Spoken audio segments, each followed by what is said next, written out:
Hello बच्चों, मैं परवीन डागर आज फिर आपके सामने आई हूँ संधि के बाकी जो बचे हुए भेद हैं उन्हें लेकर। हमने संधि के 3 भेद होते हैं, स्वर संधि, व्यंजन संधि और विसर्ग संधि, जिसमें से स्वर संधि के 3 भेद हम कर चुके हैं। कौन कौन से 3 भेद हैं? दीर्घ संधि, गुण संधि और वृद्धि संधि। 3 संधि के भेद हम कर चुके हैं। अब मैं आपके सामने 2 जो बचे हुए भेद हैं, यण और अयादि, उन्हें लेकर आई हूँ। उनके भेद आपके सामने आपको समझाते हुए रखती हूँ, देखती हूँ कितनी जल्दी आप समझते हैं। दूसरी चीज़ ये है कि जो अब तक हमने भेद पढ़े हैं, दीर्घ संधि, गुण संधि और यण संधि, उसे थोड़ा थोड़ा सा आपके सामने जो कि रिवाइज हो जाए, जो कि आपकी पुनरावृत्ति हो जाए, थोड़ा सा उसे दोहराएंगे। यानी दीर्घ संधि में बड़ा आ, बड़ी ई और बड़ा ऊ, इनका रिजल्ट यानी परिणाम क्या होता है? ये। अब इसके साथ अ जमा आ हो या बड़ा आ हो, रिजल्ट आने बड़ा दीर्घ। ऐसे ही ई के साथ ई, छोटी ई हो, बड़ी ई हो, दोनों बड़ी ई हो, जैसा भी है, इस तरह से बड़ा आ, बड़ी ई और बड़ा ऊ, जो कि मैं पहले वीडियो में मैं करा चुकी हूँ। दूसरा दीर्घ संधि का तो ये है नियम। दूसरा गुण संधि है। गुण संधि में आ के साथ ई मिलने पर ए बनेगा और आ के साथ ऊ मिलने पर ओ बनेगा। ये हो गया आपका गुण संधि। और आगे वृद्धि संधि, इसके साथ आ के साथ री मिलने पर अर बनेगा, जो कि रेफ के रूप में होता है। रेफ तो आप जानते ही होंगे, जैसे कार्य में ऊपर जो र चढ़ती है वो रेफ होती है और रेफ के रूप में इसका प्रयोग होता है। जैसे महाजमा ऋषि, महर्षि, आपको पहले भी बताया है। और इसमें महाजमा ऋषि है तब भी अर बनेगा, महर्षि बनेगा वो। राजा जमा ऋषि, राज ऋषि, राजा ऋषि नहीं बनेगा वो, राज ऋषि बनेगा। और अगला है वृद्धि संधि। वृद्धि संधि में आ के साथ ई हो चुका, आ के साथ ऊ हो चुका, आ के साथ री आ चुका। अब आ के साथ ए आई होगा तो बड़ा आई। ऐसे ही आ के साथ ओ होगा, छोटा ओ, बड़ा ओ, तो औ बनेगा। ये हो गई आपकी वृद्धि संधि। अब यहां पर आप जानते ही हैं, दीर्घ आ हो, ह्रस्व आ हो, कोई सा भी होगा, तीनों में से, दोनों में से कोई भी हो तो भी हमारा ए के साथ आई बनेगा, ओ के साथ औ बनेगा। ये हमारी तीनों संधि जो मैं पहले करा चुकी हूँ, उनका एक संक्षिप्त वर्णन आपके सामने है। अब हम पढ़ते हैं आगे यण संधि और अयादि संधि।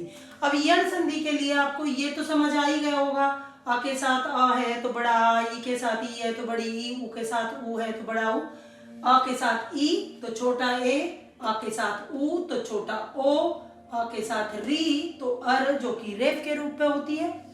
और आ के साथ ए आई होगा तो बड़ा ऐ, और आ के साथ ओ औ होगा तो बड़ा औ।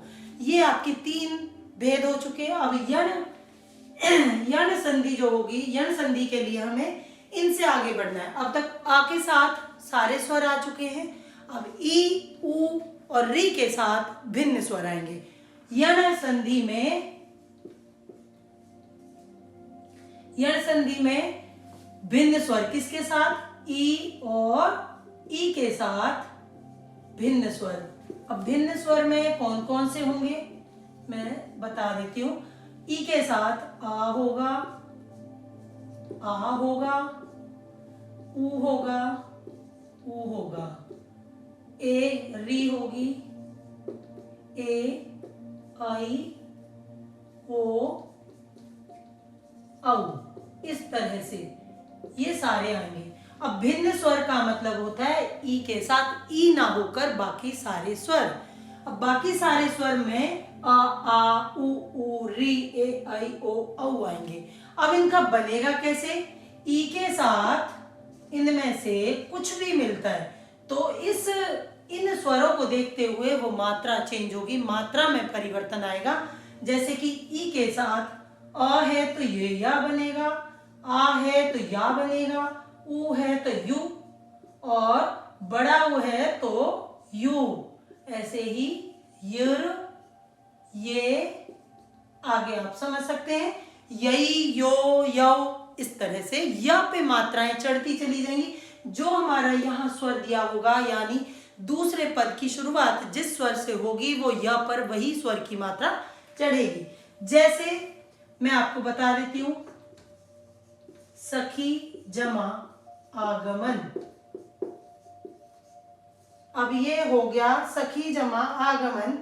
अब आ है, मैंने आपको बताया आ है तो या बन जाएगा, या ग म न, यागमन। अब ये खा आधा हो गया, बिना स्वर के हो गया, क्योंकि ये ई जो है आ के साथ मिलकर या बना रही है। मैंने आपको शुरुआत में संधि की जो वीडियो है उसमें बताया था कि पहली 3 संधियों में पहले पद में परिवर्तन आएगा और पहले पद के अंतिम वर्ण में परिवर्तन आएगा, लेकिन 2 संधि जो है इनमें यहां परिवर्तन आएगा। तो ये स आधा ख इस तरह से हो जाएगा सख्या गमन, क्योंकि ख की ई की मात्रा जो है वो इस स्वर के साथ बन मिलकर या बना रही है, तो इसलिए ये सख्या गमन हो गया। अगर दूसरा मैं कहूं तो वी जमा आप्त, वी जमा आप्त, तो वी आधा व हो गया, ये या बन गया, आधा प और त, व्याप्त। इस तरह से इसमें चेंजेस आएंगे। अगर मैं और शब्द बताती हूं आपको तो और शब्दों में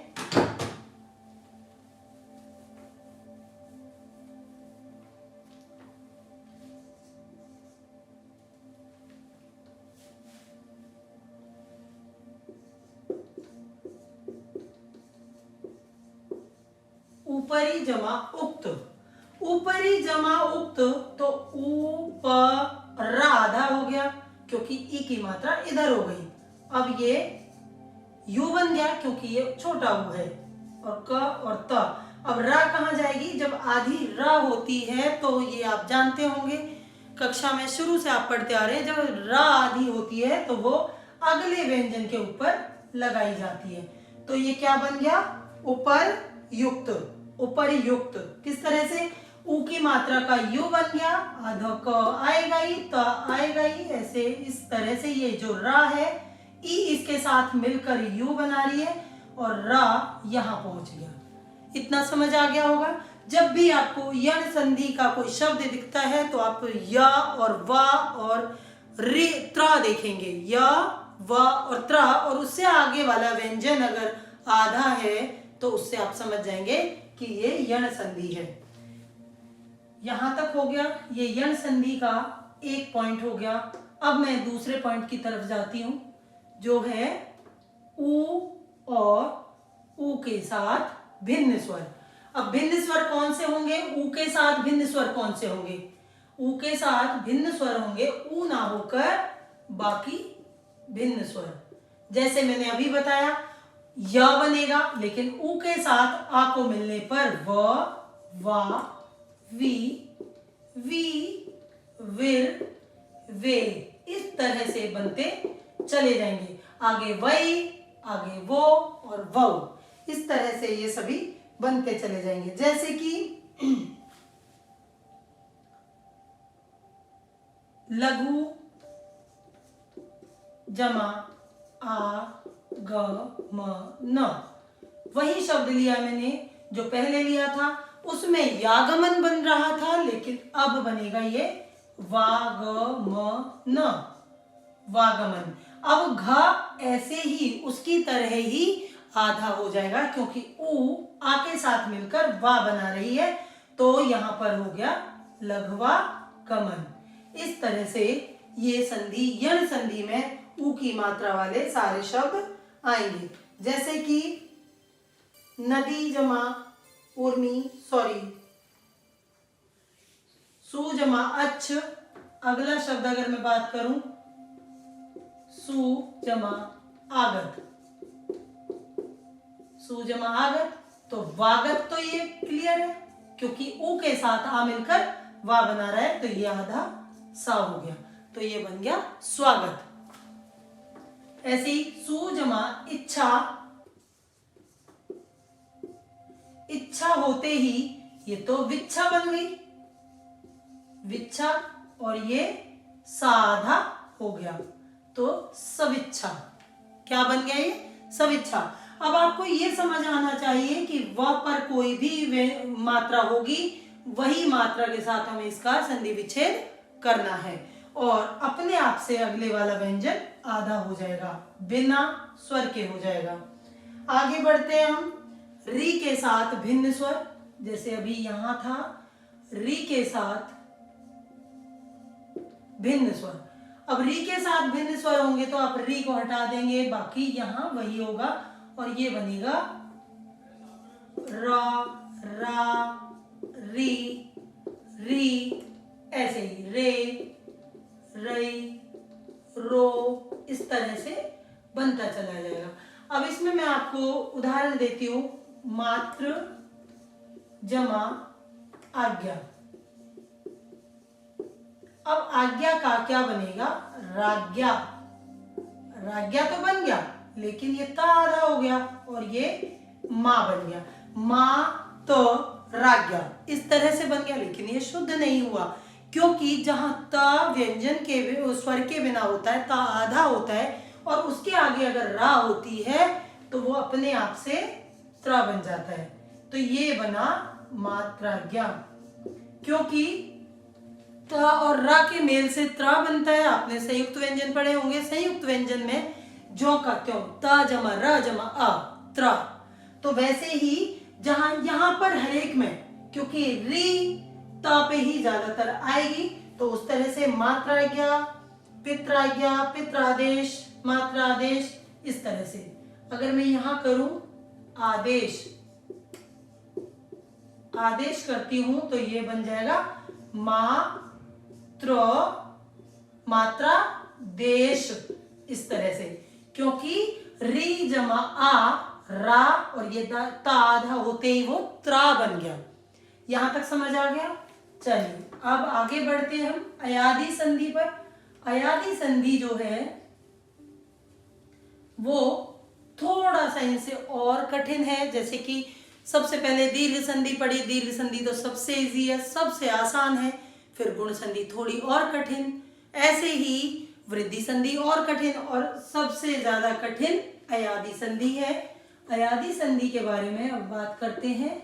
इसे थोड़ा सा ज्यादा ध्यान से आप पढ़ेंगे। अयादी संधि को अगर आप ध्यान से नहीं पढ़ते हैं तो समझने में थोड़ी सी कठिनाई आएगी। चलिए अब इसके साथ क्या है, अब तक हम ई के साथ भिन्न स्वर लगा रहे थे, ऊ के साथ भिन्न स्वर। अब इसमें क्या है, ए के साथ भिन्न स्वर और आई के साथ भिन्न स्वर। क्योंकि आप स्वर देखते जाइए, जहां तक हमारे यूज हो चुके हैं, प्रयोग में आ चुके हैं, जैसे कि आ के साथ, ई के साथ, री के साथ, यहां तक प्रयोग आ चुके। अब ए और आई के साथ प्रयोग होंगे। ए के साथ भिन्न स्वर और आई के साथ भिन्न स्वर। अब इसमें बनेगा कैसे? ई के साथ, आई के साथ, ए के साथ भिन्न स्वर रहेगा, जैसे कि मैंने बनाया अ और अगला बना दिया आ, अगला है ई और ई। यहीं तक के एग्जाम्पल काफी हैं, यहीं तक के उदाहरण काफी हैं समझने के लिए। ए के साथ अ होगा तो हमारा बनेगा आए। अब इसका एक उदाहरण दे देती हूं मैं आपको। आए कैसे बनेगा? ए जमा अ आए। अगर ए जमा आ है तो अया हो जाएगा, ए जमा ई है तो ये आई हो जाएगा, और ए जमा बड़ी ई की मात्रा के साथ है तो ये आई हो जाएगा, आई, इस तरह से। ए के साथ अ बनेगा, ए से अ बन जाएगा और इस मात्रा के हिसाब से य बनता चला जाएगा। जैसे ई के साथ अ से य, आ, से या इस तरह से बनता चला गया था, ऐसे ही ए जमा अ आए, ए जमा आ आया, इस तरह से बनता चला जाएगा। अब इसका उदाहरण मैं आपको दे देती हूं, जैसे कि शे जमा अन, ये क्या हो गया, शे जमा अन शयन। यहां पे आ है तो य न, अब शे तो इसमें एक ही मात्रा तो इधर चली गई, तो ये हो गया शयन। क्या हो गया ये, शयन। ऐसे ही बड़े ए की मात्रा के साथ करते हैं हम, बड़े ए के साथ, यानी बड़े ए के साथ आ है तो ये बनेगा आ य, यानी इससे बनेगा आ और ये य का ही उच्चारण इसमें आएगा, जैसे अभी तक आ रहा था, इससे बनेगा य। तो ये आ जमा य आए, और ऐसे ही इसके साथ बनेगा तो आया हो जाएगा, इसके साथ आई हो जाएगा और फिर आई, इस तरह से बढ़ते चले जाएंगे। जैसे कि गे जमा अक, गए जमा अक, ये हो गया गए और अक। अब अक है तो ये तो यक बन गया अपने आप से, आपको दिख रहा है, और ये बड़े ए के साथ मैंने आपको बताया था कि आ बनेगा, तो आ ग में आ जुड़ने पर क्या बनता है, वो गा यक। ऐसे ही नई जमा अक, अक से यक और नई से ना बन जाएगी, तो ना यक, इस तरह से। ऐसे ही अगर मैं बात करूं इका की, इका, इका बन गई तो नई ए इधर चला गया तो ये बन गया ये का, और यहां पर रह गया ये ना ये का, नायिका। इस तरह से इसमें बदलाव आते चले जाएंगे। और आगे जो अगला इसका भेद है, मतलब नियम है, नियम अगला है ए आई के साथ हो गया। अब बचे कौन से, ओ और औ। जैसे ऊ के साथ भिन्न स्वर आने पर, ऊ के साथ भिन्न स्वर आने पर क्या बन रहा था, व। वैसे ही इसके साथ ओ और औ के साथ भिन्न स्वर आने पर बनेगा व।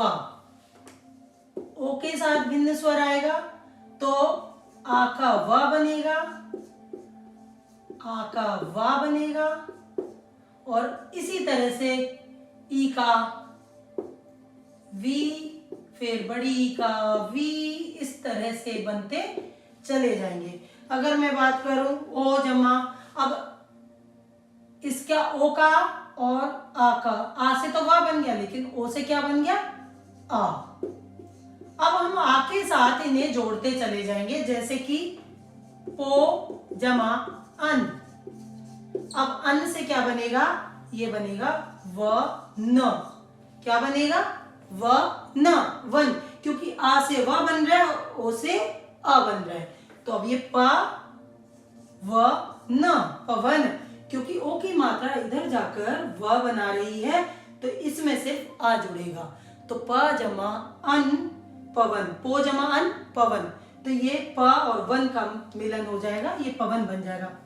ऐसे ही बड़े ओ की मात्रा के साथ, जैसे कि बड़े ए की मात्रा के साथ हमने बनाया था, तो बन रहा था आय, अब बनेगा आव, अब बनेगा आव। ये बड़े ओ होते ही यहां पर आ बन जाएगा, आव, आवा, आवी, आवी, इस तरह से। जैसे कि